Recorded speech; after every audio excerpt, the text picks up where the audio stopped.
Okay, I might make a start. So, thank you all for joining us today. For those who don't know me, I'm Darlene McLennan, and I'm the manager of the Australian Disability Clearinghouse on Education and Training, or ADCET for short. My pronouns are she, her, and I'm a white woman in my late 50s, getting on to 60 this year, with grey brown hair and glasses, and I'm wearing a green floral shirt. This webinar is being live captioned, and if you haven't been to our webinars before, you can activate those captions clicking the CC button in the toolbar that is located either at the top of or the bottom of the screen. We also have captions available via the browser, and the wonderful Jane has put the link into the chat now. AdSet is hosted on Lutruwita, Tasmanian Aboriginal land, and in the spirit of reconciliation, I want to respectfully acknowledge the Lutruwita Nation and also recognise the Aboriginal history and culture of the land. And I want to pay my respects to elders past and present, and to the many Aboriginal people who did not make elder status. I also want to acknowledge all the countries and lands from participants in the meeting, and also acknowledge their elders and ancestors and their legacies to us and any Aboriginal and Torres Strait Islander people in the webinar. And we have trained people so well. We ask if people are happy to put their country or acknowledge Aboriginal people in the chat, please do so. Um, this is really exciting because it feels like you don't forget how to ride a bike. I haven't done one of these for quite a long time, being away from my role for around 14 months. This is the first webinar that I've hosted since being back. So I'm glad that I do remember how to ride the bike and am doing it okay, even though I am stumbling over my words a little bit. But I'm really excited that I am back and that I get to introduce this webinar today. The Capacity Problem in University, Disability Support Research, Roadmaps and Resources, which is presented by Alex Kerr. I'm very fortunate that I've kind of met Alex a couple of times, and it was great. She attended our UDL Symposium event a couple of weeks ago in Hobart. So it was great to meet her in person, but I've also chatted to her over line. Alex will share findings from a formal research trials combined with extensive primary research into neurodivergent student experiences, executive functioning, and what actually predicts academic success. Alex will then introduce Kumo Study's response to the three main interconnected barriers identified. I also did a LinkedIn post last week or the week before just identifying that I have started using Kumo Study myself, which I'm absolutely loving, and really it helps me focus. And I probably am only accessing a few of the things that it does. So I'm looking forward to learning more today. Just before we hand over to Alex, just wanted to let you know that this webinar is being live captioned by the fabulous Sharon from Captify Live and will be recorded. And the recording will be on AdSet in the coming days. Alex is going to talk to us for about 45 minutes. And then at the end, we'll open up to questions. We encourage you to chat throughout. We'd love to hear everybody. Make sure you choose everyone when you're wanting to chat and you've got things popping into your head, etc. But we also, as I said, going to ask Alex some questions at the end. And if you have questions that you would like me to ask, please put that in the Q&A box, not the chat box. It just makes it easier to gather the questions from that box instead of the chat box. And also, I don't know, hopefully the upvoting's there where you can upvote your favourite questions, so that comes to the top for me to read. And also, we love the emojis during the presentation. So please do the claps, the loves, everything else you can to Alex. And with that in mind, thank you so much, Alex. I'll hand over to you. Awesome. Thank you so much, Darlene and the AdSet team for having me here today. I will share my screen and get started. Cool. Awesome. Well, I would like to start by acknowledging the traditional custodians of the lands on which I am presenting today, the Cammeraygal people of the Eora Nation, here in Carrabba Point in Sydney. I pay respects to their elders past and present and extend that respect to any Aboriginal and Torres Strait Islander people joining us today. And as we come together to discuss the capacity challenges within disability support, I'd also like to acknowledge the long-standing knowledge and resilience and leadership of the First Nations communities. And I recognise the importance of ensuring that accessibility and inclusion and self-determination remain at the centre of the work that we do at Kumo Study as well. Just to introduce myself, I'm Alex and my pronouns are she, her. I'm a white woman in my late 20s. I have long hair. The color is up for dispute on whether you think I'm blonde or brunette, but I'm going to call it chocolate blonde. And I'm wearing a blue sweater with like a beige blazer over the top. Awesome. We go. So, a quick introduction. So, to start with an introduction on Kumo Study and who we are. So, my name is Alex, and I'm the founder of Kumo Study. Kumo and the heart of Kumo really started with my experience at university. I was someone who really struggled with the jump between high school and university. My brother had ADHD, and so I started to pursue a diagnosis, but the expense of it and like the wait lists involved made it really inaccessible. And so at the time, I turned to tools to try and help support my executive functioning. But tools like Notion and Obsidian were far too overwhelming and complicated for me. And then on the other side of that, I felt like I had to download a million different tools like website blockers and progress trackers and visual planners to kind of create any semblance of structure in my study day. And so that's where Kumo Study really began. Kumo, we underwent a year of trials in 2024 with universities around Australia and New Zealand, and I really would love to pay a special thanks to those universities, being the University of Canterbury, Waikato University, and then also the Curtin University Student Guild. We then went to market at the beginning of last year, 2025, and this I guess presentation really aims to show you guys all of the research and like what we've collected throughout our journey and our time in this sector. And the right hand side there, that picture is a picture of me in a skydiving suit as I prepared to skydive for the launch of Kumo Study at the beginning of 2024, which was very, very fun.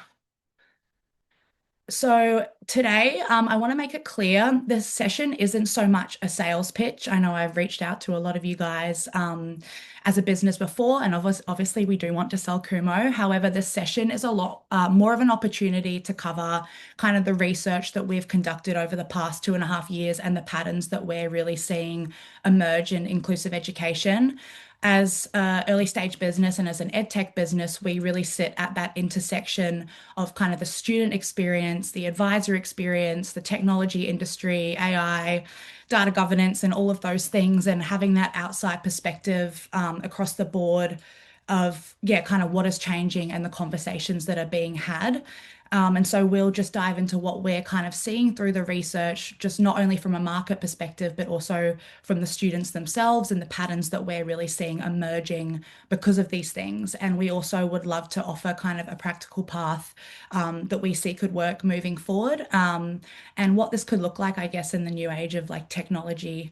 So without further ado, I'd love to dive into first just a market overview and rattle off some of the market stats that I'm sure a lot of you are already quite aware of. Um, the famous one that everyone kind of knows is that 1 in 5 people now are expected to be neurodivergent. That is a huge number, right? And neurodivergency is a huge umbrella of conditions. And so now 20% of the population are expected to fall under that umbrella.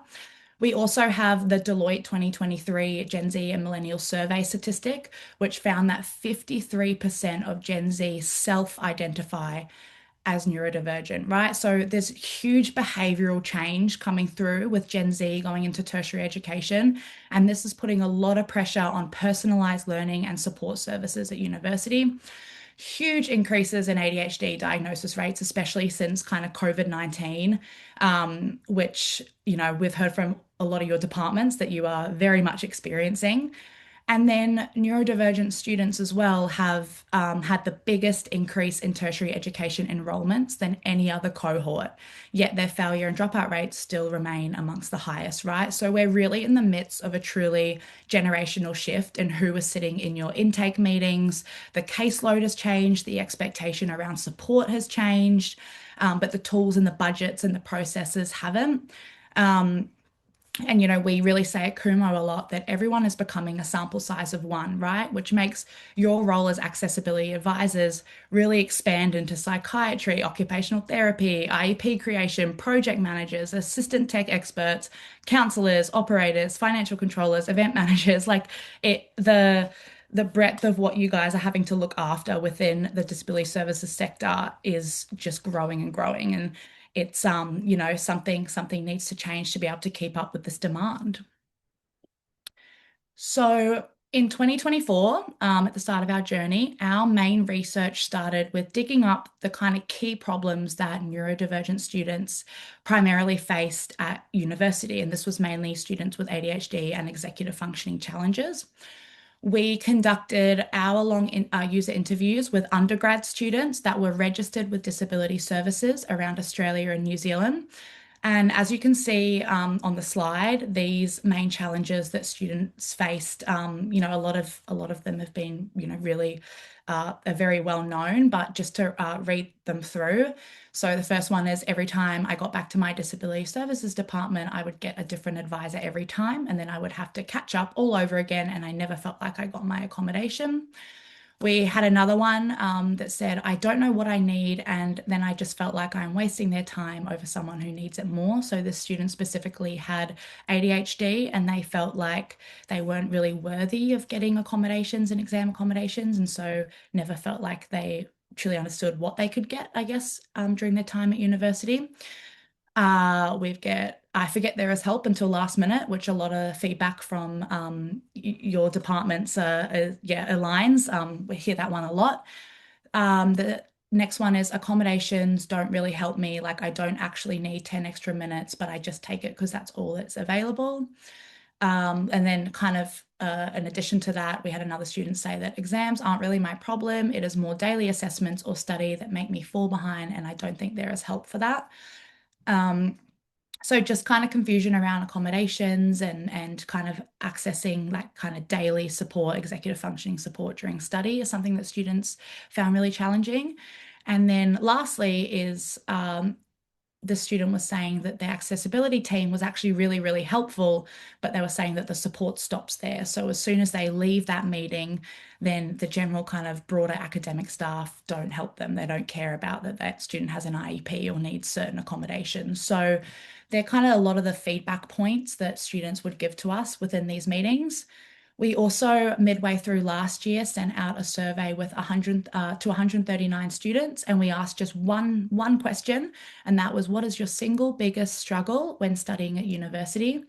And as you can see the stats there, 26% of them said focus was their main struggle, 16% said motivation was their main struggle, 18% said organizational skills, and then 41% of them just went everything's hard. And I think this really paints quite a clear picture of how much students don't necessarily um, understand about their own mind or have the knowledge or language to articulate their needs, to set up systems and processes that help with their study. There's such a variation in students who understand their condition to students who don't. And, with a very simple one question survey asking what's your single biggest struggle, nearly half of them said everything. I think that can be quite telling. Um, so then on the advisor side, so we launched this product actually as a very simple study tool for students with ADHD, but it was actually throughout these university trials that we ran that we really started to see and hear from accessibility advisors on what the struggle was that they were facing and kind of form these close partnerships with them to build out the Kumo Study tool in the early days. Most of you are just seeing exponential enrollment rates to your services, right? Like the numbers that we are hearing are wild. The 50% increase in semester on semester in enrollment rates. It's skyrocketing, right? And a lot of your teams have kind of said back to us that they're just so overstretched and under-resourced and just working within these legacy systems. And there's just that, yeah, that's, I guess, where that capacity problem really comes in, right? We've had, one advisor mentioned to me that they would really love kind of broader university staff to undergo some sort of training and development around support and accommodations so that all the pressure isn't put in just their department. Another advisor made a great point to me saying that she felt like she was trapped in kind of cycles of reactive support rather than proactive support, which just she felt like it made things quite slow. And another kind of comment that's said to us a lot across the board is that your departments are really trying to move conversations to being more strengths based. But then you have to go back and do all the compliance and the admin behind it, which really focuses on the students' deficits. And I know a lot of your teams have actually implemented kind of project days into your routine, which is really cool. So you can kind of start identifying like cohort level trends to get back on top of certain initiatives and recognize service gaps, which has been really cool to kind of see and talk to you guys about. But one thing I really want to note here, and I actually wrote an article on my LinkedIn about it, is that if neurodivergent students alone were a faculty, they would be the biggest one on campus, right? So bigger than business, bigger than science faculty. And if you think about what resources a faculty of that magnitude get, the business department gets whole buildings and a dean and research budgets. And it's no wonder that this sector itself has a capacity issue because the workload that is coming through the door is like nothing you've ever seen before within, the history of the sector. So, what do we get from all of this information and all of this research? We want to introduce to you guys the three barriers framework. So, what we've really noticed within this sector, within education, is that every problem kind of falls into three categories. You've got the functional and navigational barriers, you've got the attitudinal barriers, and then you've got the structural and systemic barriers. And these barriers don't operate in isolation, they can compound on each other. And each one lands differently on students versus staff, but they all kind of feed into the same outcome, which is reduced capacity to give or receive support. And what our research and kind of the build of the Kumo Study product shows is that you can't really solve one without thinking about all three.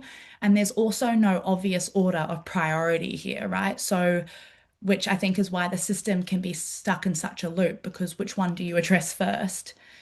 So, just to quickly dive into each of the barriers, you've got the first one, which is like the functional and navigational barrier. This is perhaps the most kind of visible barrier, I guess, that exists because it exists in the practical reality of how a student accesses support. So, for many students, and primarily those ones with ADHD or executive functioning difficulties, the challenge isn't necessarily knowing that support exists, but the challenge is successfully navigating the steps that are required to access it, right? So, there's a famous ADHD researcher called Russell Barkley, and he often speaks about what he calls the intention action gap. And this is the gap between knowing what needs to be done and actually being able to do it. So, neurodivergent students, they generally don't have a knowledge problem, but they have a performance problem. And so they know that they need to book an appointment with accessibility services. They know they need to submit their documentation. They know they should email their lecturer. They know they should attend their study workshop. They know they booked the body doubling session. They know they booked the sensory room, right? But between that kind of intention and action itself sits a series of executive functioning demands. And this makes it really hard as well for your services because it looks like a lot of the initiatives that you offer fall short because they're not showing up consistently to the body doubling sessions or the sensory profile rooms. And so it's these very skills that universities often require students to use in order to access support are frequently the same skills that are impaired by their condition. And then you've also got the kind of time lapse between the moment that student needs support and then the moment they actually receive it as well.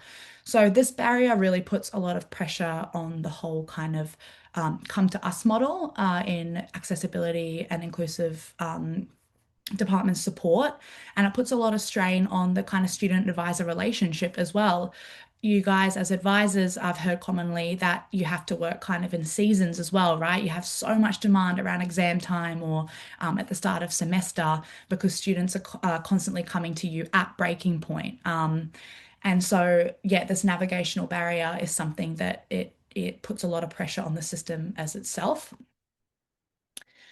The second barrier being the attitudinal barrier. So, this is one that both university support staff and students themselves have to navigate on a daily basis, right? And this comes from the misunderstandings from general university staff on what accommodations are and what disability support actually is. And it's very widespread. So, course coordinators all have very different views and understandings of things like inclusive teaching practices, on universal design for learning. But what we're also seeing a lot more is kind of uncertainty under this barrier, right? So I'm going to propose a little bit of a different take on the attitudinal barriers, and it's something that we've kind of noticed a lot from talking to general kind of wider academic staff. But I think as well, this take makes the problem a little less daunting. But that is that the neurodiversity landscape as a whole is evolving incredibly quickly. The language is changing, expectations are changing, student needs are becoming a lot more visible, they're becoming a lot more diverse. There's a lot of new research which is emerging constantly, which, about time, but it's good that it is starting to come out. And for kind of general university staff, this can be really overwhelming. And many of the staff genuinely want to be supportive, right? But they're worried about saying the wrong thing. They're worried about using the wrong terminology. They're worried about making assumptions or accidentally offending someone. And when people become uncertain, they often become hesitant, right? And what happens is this hesitation is then received by students as like a lack of understanding or dismissal or just a lack of support. And then on the other side of this barrier, you've also got students who are just carrying that burden constantly of repeatedly having to explain their condition, their needs, why certain supports matter. And over time, this creates what many students refer to as advocacy fatigue, right? So students become tired of educating others about their condition while simultaneously trying to manage their time at university. And what makes this attitudinal barrier kind of quite difficult is that, yeah, it exists on both sides of the conversation. Staff that lack kind of confidence and understanding, and then students start to lack trust. And both parties often leave an interaction feeling quite frustrated, despite both of them having good intentions. So, a lot of kind of what could solve this barrier comes around to building understanding. And I'll talk about that a lot later on in this presentation. But lastly, you've got the structural barriers, which we all know and have been addressed a lot in the past. But yeah, unlike the kind of previous two barriers, this barrier specifically isn't primarily about the student or individual staff members, but it's mainly just about like the policies and the processes and the systems and the institutional structures that kind of shape how support is being delivered. And what we're seeing across higher education today is that many accessibility teams are built for a very different environment than the ones that they're operating in today. As you know, and as we've covered, disability registrations have increased dramatically. Again, the numbers that I'm hearing from your departments, I'm just constantly blown away by. More students are seeking support, more students are disclosing their conditions, and the complexity of that support has grown significantly. And then the systems just aren't evolving at that same pace, right? You guys are supporting larger caseloads and increasing administrative requirements. And then there's also quite a considerable variation between institutions. So different institutions have very different processes, very different definitions of support, very different accommodation pathways, which means that a student's experience varies very dramatically depending on where they study. And so I think the question here doesn't come down to how do we support more students. I think the question comes down to how do we codify systems so that they can scale more effectively while maintaining quality support. Because improving outcomes at a population level, you can't solely rely on these departments working harder. It's not going to work. Eventually, structural change is going to have to start to occur. And that can come with technology, with smarter systems, and help kind of build models that grow alongside student demand as well. So we've got these three barriers, and they are all constantly competing for resources, right? In an already overwhelmed and kind of under-resourced system. How do you even begin to prioritize these? Do you focus on functional barriers alone? Do you, provide tools to students whilst your departments flounder and attitudes stay the same? Do you put time into changing the attitudes of the education community? Do you teach people about neurodivergence? Do you, kind of preach kind of that impact. This would really improve the culture over time, right? But that daily struggle with executive functioning will then take a back seat. So there's really no clean answer here, which is why it's called a capacity problem. But the goal and what we've really been trying to think about at Kumo over the past few years is trying to find that highest leverage intervention to try and move all three at once. And so that I guess that highest point and that point of leverage really comes down to visibility, creating visibility, right? Visibility reduces barriers, both literally and figuratively. How convenient. But as institutions become better at understanding student needs, barriers can become easier to identify and address. So, from a functional perspective, visibility can mean helping students better understand their own needs. So, a simple form of psychoeducation. So, many students know that they are struggling, but they don't always know why they are struggling or how to communicate that they are struggling. So, having kind of structured tools that help students identify patterns can make it much easier for them to seek support and engage with your services. It can lead to more efficient conversations within your services and your meetings because so many students have such a varying understanding of their own condition. From an attitudinal perspective, visibility can create shared understanding between students and staff. One of the challenges we kind of discussed earlier was that students often find it really difficult to kind of articulate their own experiences, and then staff, broader academic staff, feel quite uncertain on how to best respond, right? So when both parties can have a clearer picture of what is happening, conversations can become more productive and less reliant on assumptions. And then from a structural perspective, you have that visibility helps institutions understand the demand at scale, right? If universities can see common patterns and data across cohorts of students, they are better positioned to allocate resources or identify service gaps. And in many ways, yeah, like I said, it's where technology can also play a valuable role. It helps improve visibility for your services and for your students and institutions alike, because ultimately it's very difficult to support what you cannot see. So let's just, awesome. So just jumping into, yeah, having explored the kind of three barriers, I'd like to kind of have a little chat around our response and kind of what we're building at Kumo, both what we have built and also what's in the pipeline ahead. Just to dive into Kumo Study a little bit, at its core, I guess we are a technology platform designed specifically for neurodivergent university students, addressing executive functioning. When people hear that, I think they often assume that we're like another productivity app or study planner, which I can obviously understand why, but in reality, our approach is quite different. So Kumo is what is known as vertical software. So this means rather than taking like a generic tool and adapting it for students with that are neurodivergent, we started with the needs of neurodivergent students and built from there. So when we went into these trials with universities, we didn't actually have a design or a front end. And so we built alongside these students, asked for their design input, asked for their key challenges, and asked for their feedback. So, like I said, yeah, every feature, workflow, and design decision has been informed by the conversations with these students, but also by accessibility advisors, occupational therapists, ADHD coaches, and university partners. And one of the key ideas underpinning Kumo is that the support should travel with the student. So, at the start of this presentation, I said that, many of the support systems have always traditionally operated on that come to us model, where students are expected to identify a problem and then navigate that process to access that service. And what we're kind of targeting is happens in between those appointments. So we work with your departments to help students in between those appointments and between when they can access that formal help with you. So that's, what happens at 10 p.m. at night when a student is trying to start an assignment, or what happens when they're overwhelmed by competing deadlines, and what happens when they know what they need to do, but they can't quite bridge that intention action gap. And that's where we sit.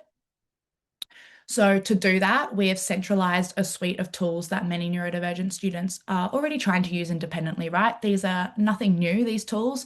We have very visual planners that we have designed along OTs to unwind, effects of time blindness. We have website blockers. We have customizable Pomodoro like study timers. We have progress tracking. We have sensory profiling tools. And when a platform like this holds structure, students can use those cognitive resources for learning instead. And so, yeah, and we often call ourselves like the frozen yogurt store of assistive tech. So we have, this suite of tools that students can use at their disposal, right? However they're feeling that day, what they feel like they need, they can come in and use those tools at their disposal. They can use all of them, they can use one of them, but they're all there ready for the student, and they've all been designed with that student's brain in mind. Additionally, our response to this barrier, and I'm talking about visibility within this barrier, um, is kind of built around one core belief as well, is that students cannot support themselves if they don't understand themselves. And what we found throughout a lot of our product research is that a lot of students don't actually understand kind of how their brain works and what executive functioning truly is. And I know I didn't understand that at uni at all. And so the way that we do this is also through psychoeducation, right? So inside Kumo, students can encounter resources about their own condition. And a lot of this we also run through like study seminars with our university partners, right? So we cover what their diagnosis actually means, what executive functioning actually is, and how it shows up in a study sense. We talk them through how their brain is wired and why certain tasks feel kind of disproportionately harder. We talk through what a sensory profile is as well. And then we also have tools that actively let them explore themselves. So the sensory profile quiz is commonly a favorite tool used amongst a lot of the students that use Kumo. And the sensory profile quiz draws upon occupational therapy frameworks to help students understand how they can adapt their environment at any given time to help kind of centralize, I guess, yeah, equalize their central nervous system, and just what tools they can keep in their toolbox to readjust and continue studying. And so this is none of this kind of generic, self-help content. The whole point of this is specificity. And this matters beyond university years, right? When students graduate, there's no accessibility office waiting for them in the workplace. No one's there to set up accommodations. What they have is themselves and the capacity to build these systems and advocate for themselves and their own needs. And this is what we're trying to give them, the knowledge to do that. And the knowledge to, I guess, the confidence to set up these systems and processes for themselves, and not have to, base themselves on someone else's template of what a productive person looks like, because it's just not, yeah, it's silly. So, yeah, this is what we're building within the Kumo study, kind of student dashboard. The next one we have is visibility within the attitudinal barrier. And earlier I framed the attitudinal barrier as existing obviously on both sides. You've got this broader academic staff who are really hesitant, and then the students who are just exhausted within advocating for their own needs. And something that we come back to a lot at Kumo, and as I said previously, everyone is a sample size of one. Every neurodivergent student is different, and there's no perfect script. And the sooner that we normalize that, the sooner we free staff from the pressure of needing all the answers, and we can teach them to move towards just meeting the student where they are at, right? So on the previous slide, I talked about the learning and development resources that we've embedded for students in the form of psychoeducation. And that natural next step for us is to translate that same infrastructure into staff training. Not for accessibility teams, you guys already have the expertise here, but for course coordinators, for tutors, and for academic staff. These are the people that neurodivergent students interact with every single day, and who currently kind of sit outside the formal support conversation. And the goal here with this is just a baseline. It's not expertise, but it is formalizing a baseline so that when a student communicates an accommodation need, the person on the other side of that conversation understands not just what is being asked, but also why. Because I think something that's really important to push here, and something that university leadership is going to have to start to get around, is that if 53% of Gen Z, and that Gen Z student cohort coming through, is self-identifying as neurodivergent, you just can't contain support to one office. The model makes sense when disclosure rates were low, but it doesn't make sense now. And everyone who works with students needs enough understanding to reduce hesitation and to be able to have the conversation with students and not leave that student feeling like they are an inconvenience. Because, whenever a student leaves a meeting feeling like that, all of that gets put back onto your departments as well. So, like I said, the goal isn't to turn every lecturer into a accessibility specialist, but it's just to make sure that when a student raises their hand, the person across from them can meet them with confidence rather than uncertainty. And lastly, we have the final barrier, and that is building visibility into this barrier through more longitudinal data and cohort level data, right? So many of the conversations that we have had with our university partners have resulted in the same sort of feedback, is that just the lacking of kind of general oversight to move support from a reactive model into a proactive one. Support structures, and a lot of the feedback that we get is that it's obviously built for case by case advising. So one student, one issue, and one meeting at a time.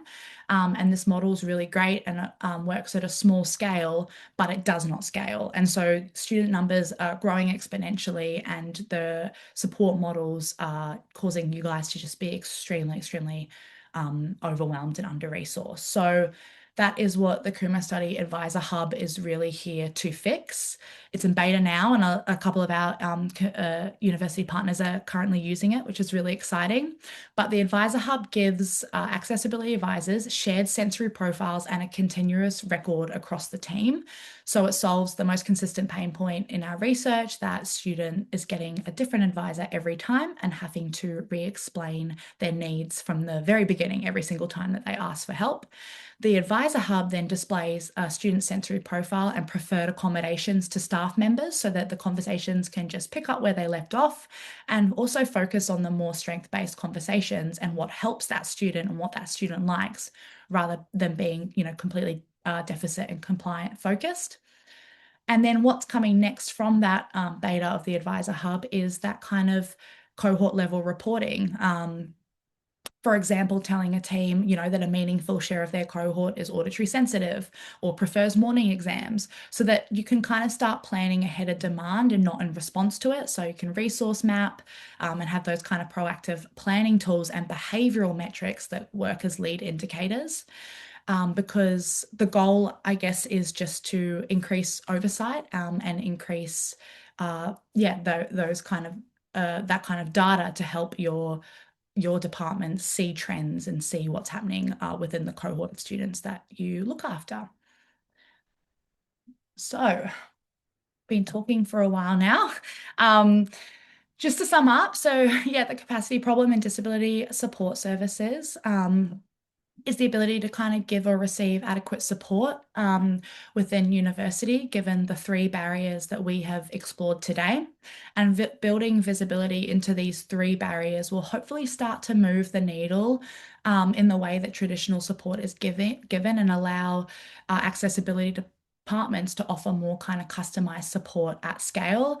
Now, this is no small feat. I'm not coming in here and saying this is going to be so easy to implement this stuff. These are huge structural changes that we're talking about here, and I think it's something that we're in an exciting time, kind of within this sector.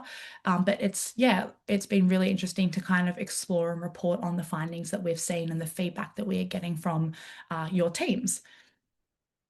So I've kind of already explained a lot about Kumo and Kumo Study, but just to kind of recap here, the Kumo Study's main approach to the visibility standpoint is in two main ways. You've got the student dashboard that offers that suite of tools that students can outsource their executive functioning to, and then we've also got the psychoeducation aspect of it for students as well.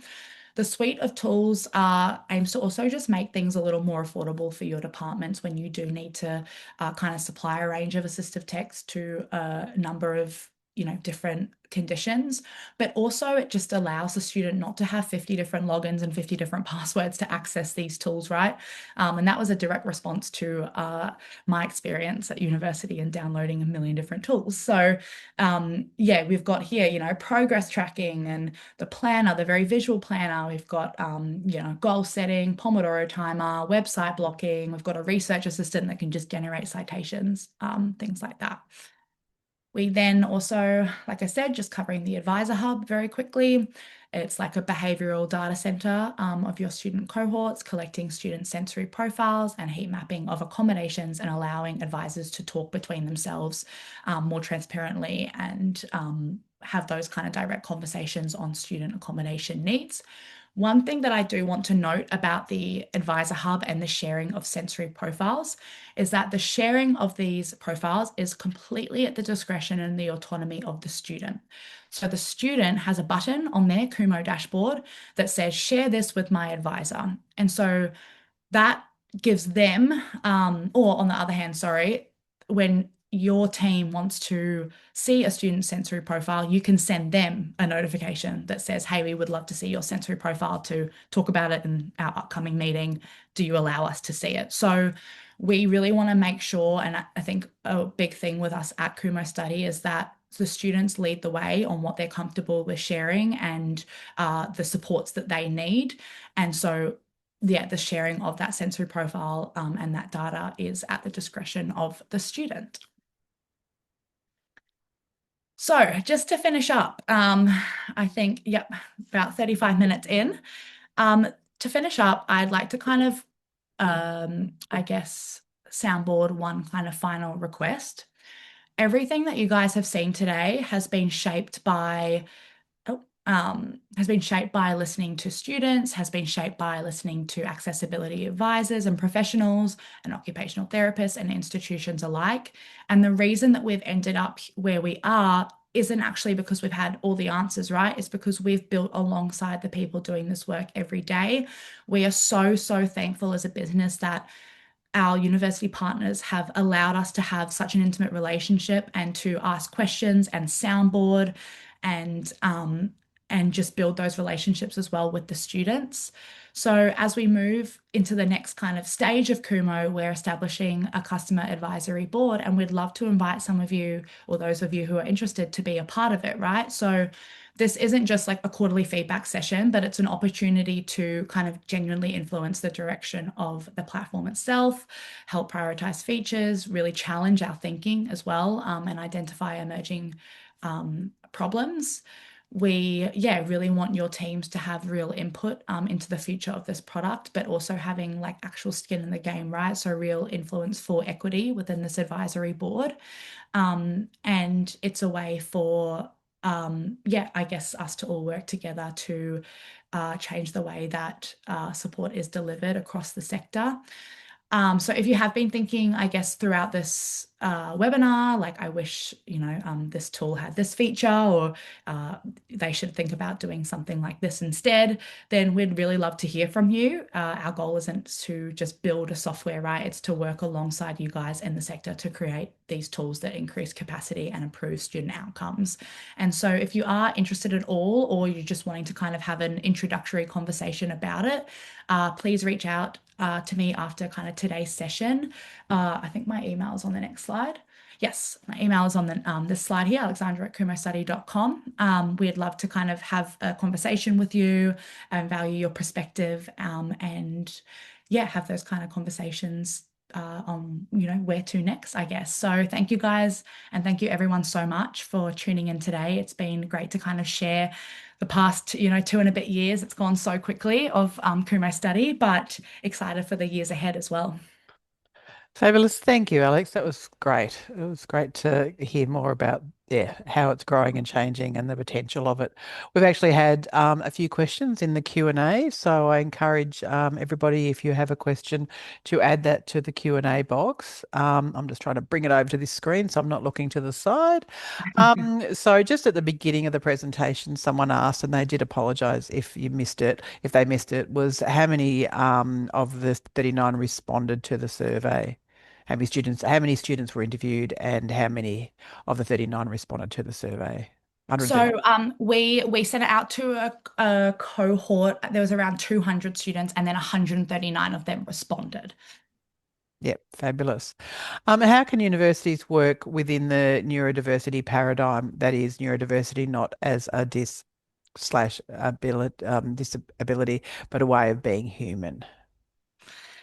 Universities as a whole, I'm assuming. Yeah. Yeah, I mean, this is this is the industry-wide question, right? I think a lot of it, though, is going to come down to having legitimate learning and development and training for broader academic staff. Like I kind of said, with the numbers coming through and the sheer volume of neurodivergent students coming through those doors in higher education, you can't contain that support anymore to one department. Students are needing to have these conversations with broader academic staff to make their time at university enjoyable. And so I think it needs to become a priority to kind of roll out some sort of training for broader academic staff to understand how to approach these conversations with students. Yeah, no, definitely. Someone's asked if Kumo itself or its tools can be built into other LMSs, learning management systems, or education platforms. So they're not built in just yet. That's definitely what we'd love to do, and a lot of feedback that we get to yet be able to kind of build them into your existing LMSs. But right now, it is a separate platform. Okay. This is a great, the old age question Oh, no. around. Anyway, one of the challenges we observe among students we support are difficulties with social challenges, which affect their ability in group work. It's one of the biggest questions we get at AdZ around group work. Are these functions on Kumo and that can support this, or mostly self-study management tools? Yeah, at the moment it is self-study management. So trying to scaffold a study routine for a student to set up themselves. The group work one is really interesting, and we've researched a lot around academic momentum theory. And I think again, it's a topic for kind of university leadership to try and implement kind of a better social structures for neurodivergent students as well. And we did begin to build a body doubling tool for students so that they could work with people online. But there's very vast differences around what students wanted within this tool. So some of them want to be perceived and on video when studying. Some of them absolutely do not want to be perceived. Some students wanted kind of social hierarchies and competition built into it. Some of them absolutely did not. And so the kind of spectrum of the social and the group work uh, part of study is a difficult one. But yeah, at the moment we are focusing on just helping students set up study routines for themselves. Yeah, great, thank you. Have you got any feedback from students with ADHD or autism that have been trialing? So, yeah. Yeah. Oh, so much feedback. We've had a lot of fun working with students I mean, I reckon if you are really interested in this, reach out to me because I could go on about it for hours and hours. In the early days, students whipped us into shape around what they want, what they don't want, what they want to see, what they want to use in a tool. And those early trials were amazing for that very reason. Students, the favorite tool so far has most definitely been the sensory profile quiz. So allowing students to have that understanding about their own brain and why they're getting, particularly overwhelmed or fatigued in a certain environment. It's allowed those students to go, okay, I need to go and move to darker lighting or a quieter space. And we've had feedback from a lot of students around that they're working with their psychiatrists and kind of broader people in their support network to implement these reports into their daily lives, which has been fantastic. And in terms of feedback on the tool, it's been good, bad, ugly. Like we've had everything, right? So we've had amazing feedback on just having all of the tools there ready to use. A lot of students love the Pomodoro timer with the music involved as well. That's been we've had over 1 million study minutes logged on Kumo of students using that. Some of the feedback that students want changed is calendar integration. That's something that we've been working on for about a year at the moment, just working out how we can make it make sense and not overwhelm them with their personal calendars, and really diving into some research of how to make that work. And another huge aspect of the design of Kumo is product dissonance as well. So a lot of students think they know what they need, but they may not actually need that. I think there's a famous Henry Ford quote that says, if you ask customers what they wanted, they would ask for faster horses or something like that. And so it's been really in our user feedback sessions, we've really had to dig down deep into the problems that students are facing to kind of understand best not only what they want to see, but also what they need. That's a great analogy too.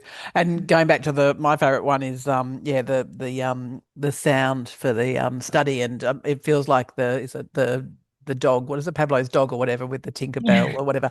As soon as I put Yeah. that music on and I've kind of found my sweet spot of 20 minutes, it just, yeah, it just that enables me to focus so clearly. It's just absolutely brilliant. Yeah, we Um had a lot of students. We had a ringer for the end of the timer, and so many students emailed us and was like, "Get rid of it immediately." It was too overstimulating. So Yeah, yeah, yeah, but it's just, yeah, no, it's amazing. As soon as I put it on, it's like, okay, focus. It's great. yeah, So it's amazing how you can suddenly get trained into these things. yeah. Another question is, have you considered this product being valuable to all students rather than just those with an access plan? So thinking of students who identify as neurodivergent but are not diagnosed, and then someone has actually echoed this, and has there been research feedback from students with other intersectionalities alongside neurodivergence in engaging with QMO's trial features? Yeah. So, in terms of broader student cohorts, yes, we would love to, and we do have, like, within our institutional partnerships, we do see a few students sign on that aren't uh, um, registered with disability services. Unfortunately, though, they won't get the full license. We are trying to, I guess, break into student services teams as a whole, not just accessibility departments. So if any of you have any feedback there on how to connect with these teams, I would love your guidance there. Um, and sorry, what was the second part of that question, darling? I'm sorry, I've just gone back. I've gone. Jane's being a very good job of cleaning it up for me, and now I have to go back. So it was around the intersectionalities, Oh, engaging yeah. in the trial feature. Yeah. Yes, so we talk a lot with students, and the way that this tool has been built is all around executive functioning. So when we started, it was targeted to students with ADHD, but obviously there are a lot of comorbidities associated with students with ADHD. And so we went, okay, we need to build this out in a way that supports the neurodivergent umbrella as best we can. We are not yet able to service like students with dyslexia, for example, but there are so many incredible tools that can. And so we are, yeah, really targeting that kind of executive functioning space. So the language, for example, that we use, we have created to try and overcome things like pathological demand avoidance that, falls under the kind of like ADHD. The colors aren't too overstimulating, but then also allowing for things like dark mode. So yeah, we're really trying to um, enter at those kind of touch points that service as many conditions as possible without being too exclusive or yeah, targeted, I Yeah, guess. that's great. And so last question, are your quizzes, such as the sensory profile, etc., based on evidence-based assessment tools? How do their results get communicated to the student? And have there been issues around how they receive their psychoeducation? Yeah, so our sensory profile quiz, for example, this was built alongside occupational therapists in our network who have been really helpful with helping us design these quiz. So it's based on the Pearson sensory profile quiz, but obviously changed. It only has 5 sections. And then the analysis we use is the Winnie Dunn model of sensory processing. I'd really like to note that this quiz has been built completely manually, not with no AI, alongside our like business partners and people involved in our space. So basically, what happens is, and we've built it all on a Microsoft Excel, so we're very manual here. But we basically, students take this quiz, and it's 49 questions over 5 sections. The it basically builds like a point system that tallies where they fall within each quadrant of the Winnie Dunn sensory processing model. So you've got sensation seeking, sensation sensitive, sensation avoidant, and then low registration. How the student views that quiz is just on their Kumo account. So they will get a report of how they performed within each sense. So how they performed within auditory processing, visual processing, proprioceptive processing, and it gives them a little explanation of what that means, like what that means to fall into that quadrant, and then also some suggested adjustments for both study and exams um, that would help them with where they've fallen within that quadrant. These adjustments, again, were helped kind of padded out to us through some occupational therapists that we've had the pleasure of working with in the past. And yeah, like I said, it's not using AI, so it's not generating these things based on kind of learning language models that, have kind of data bias and stuff behind it. We might go that way one day, but right now we're keeping specifically to making sure that students get the most accurate results from experts. Great. Thank you. Someone's just snuck in one little quick question. Yeah. Does the product have the ability to take notes for a student in class? So it doesn't take the notes for them, but they do have a research tool embedded into the Kumo platform where basically they right click and it pops out on their page and they are able to make notes and type notes alongside what they're listening to or what they're reading on the page. Um, yeah, again, we don't use any AI just yet. And I think a lot of feedback anyway that we got from students was that they kind of like to type alongside. Obviously, students that do not have the ability to do that, it's a different story.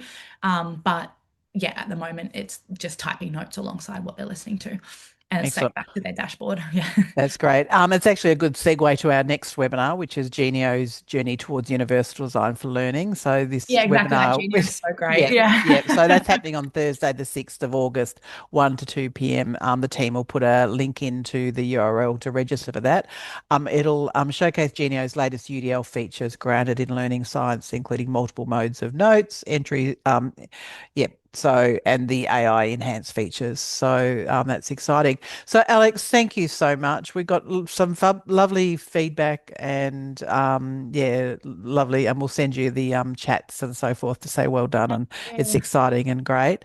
It's really good. So, thank you so much for giving us your time. It's fabulous to watch it grow as you're developing stuff, and it's fabulous that it is really based on the experience and lived experience of so many people. So really yeah, really excited to see and can't wait for the next year or two for Kumo Study. It's going to be great. So I'm glad that we're Thank a you, little part of Darling. the journey.